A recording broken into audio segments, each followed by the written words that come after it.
తెలంగాణ ప్రజలను ఓ వ్యాధి కంటిమీద కునుకు లేకుండా చేస్తుంది. ఇప్పటికే కరోనా, హెచ్ఎంపీవీ భయం నుంచి బయటపడ్డ ప్రజలకు ఈ వ్యాధి ఆందోళన కలిగిస్తోంది. హైదరాబాద్లో ఈ వ్యాధి బయటపడటం కలకలం రేపుతోంది. ఇంతకీ ఏమిటా వ్యాధి? ఆ వ్యాధి లక్షణాలేంటి? ఎలా సోకుతోంది? సోకకుండా జాగ్రత్తలేంటి? ఈ వీడియోలో తెలుసుకుందాం.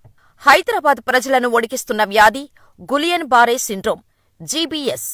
ఈ వ్యాధి కేసులు గత కొన్ని రోజులుగా మహారాష్ట్ర, పశ్చిమ బెంగాల్ రాష్ట్రాల్లో బయటపడ్డాయి. అక్కడ వందలాది మంది ఈ వ్యాధి సోకి బాధపడుతున్నారు. ఈ సిండ్రోమ్ బారిన పడిన వారు తీవ్ర అనారోగ్యంతో ప్రాణాపాయ స్థితిలో చికిత్స పొందుతున్నారు. అయితే ఈ వ్యాధి మెల్లిగా ఇతర రాష్ట్రాలకు కూడా పాకుతుంది. ఈ క్రమంలోనే ఈ వ్యాధి తెలంగాణ వరకు చేరుకుంది. హైదరాబాదులో తొలి కేసు నమోదైంది.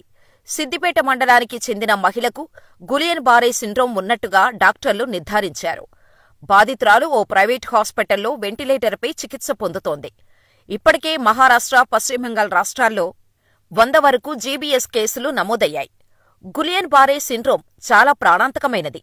ఇప్పటికే దీని బారిన పడి మహారాష్ట్రలో 2 మృతి చెందగా, షోలాపూర్కు చెందిన 41 ఏళ్ల చార్టెడ్ అకౌంటెంట్ కూడా ఈ సిండ్రోమ్ సోకటంతో మరణించాడు. పూణేలోని ఓ హాస్పిటల్లో వృద్ధురాలు చికిత్స తీసుకుంటూ మరణించింది. ఇలా మహారాష్ట్రలో ఈ జీబీఎస్ మృత్యు తాండవం చేస్తోంది. దీంతో మహారాష్ట్ర ప్రభుత్వం అప్రమత్తమై నియంత్రణ చర్యలు చేపట్టింది. పశ్చిమ బెంగాల్లో కూడా ఇదే పరిస్థితి. గులియన్ బారే సిండ్రోమ్ కారణంగా 3 మరణించారు. వీరిలో ఓ చిన్నారి కూడా ఉంది. రాజధాని కోల్కతాలో ఈ సిండ్రోమ్ కేసులు నమోదవుతున్నాయి. గులియన్ బారే సిండ్రోమ్ ఎలా వ్యాపిస్తుందంటే, బ్యాక్టీరియా ద్వారా వ్యాపిస్తుంది. కలుషిత ఆహారం, నీరు తీసుకోవటం వల్ల సోకుతుంది. అయితే గులియన్ బారే సిండ్రోమ్ అంటువ్యాధి కాదు. కరోనా, హెచ్ఎంపీవీ మాదిరిగా ఒకరి నుండి ఒకరికి సోకదు. ఈ వ్యాధి రోగనిరోధక శక్తి తక్కువగా ఉన్నవారి మీద ఎక్కువ ప్రభావం చూపిస్తుంది. ఈ వ్యాధి సోకటం వల్ల నాడీ వ్యవస్థపై ప్రభావం పడి పక్షపాతం, హార్ట్అటాక్ వచ్చే ప్రమాదం ఉంటోంది. అందుకే వ్యాధి లక్షణాలు కనిపిస్తే వెంటనే అలర్ట్ అవ్వాలని వైద్యులు చెబుతున్నారు. గులియన్ బారే సిండ్రోమ్ వచ్చిందని గుర్తించే లక్షణాలు: చేతులు, కాళ్లల్లో తిమ్మిర్లు, కాళ్ళు చేతుల్లో నొప్పి, కాళ్లల్లోని కండరాలు బలహీనపడినట్టు అనిపించటం, నడవలేకపోవటం, శరీర భాగాల్లో జలధరింపు ఈ సిండ్రోమ్ లక్షణాలు. ఈ సిండ్రోమ్ సోకిన వారంలో జ్వరం, పొత్తికడుపులో నొప్పి, వాంతులు, విరేచనాలు, గొంతులోని కండరాలపై కూడా ఇది ప్రభావం చూపిస్తుంది.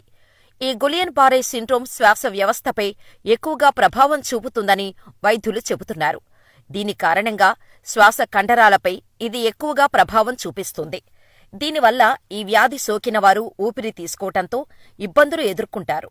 రక్తపోటుపై కూడా ప్రభావం చూపిస్తుంది. గుండె పనితీరును దెబ్బతీస్తుంది. మూత్రాశయంపై కూడా దీని ప్రభావాన్ని చూపిస్తుంది.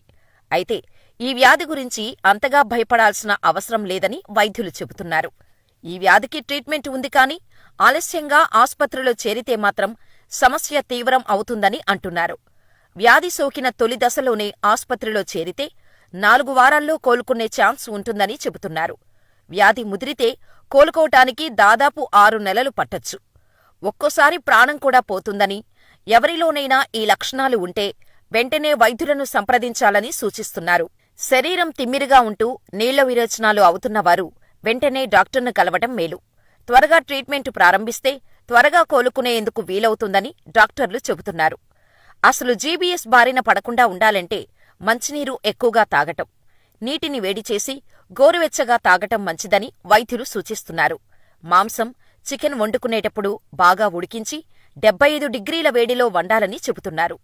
సరిగా వండని ఆహారం తినకూడదని హెచ్చరిస్తున్నారు. So be careful. మీ ఆరోగ్యం మీ చేతుల్లోనే ఉంది. సరైన జాగ్రత్తలు తీసుకోండి. మొన్నటి వరకు కరోనా కంటిమీద కునుకు లేకుండా చేసింది. నిన్నటికి నిన్న హెచ్ఎంపీవీ, ఈరోజు గులియన్ బారే సిండ్రోమ్ ప్రజల్లో వణుకు పుట్టిస్తుంది.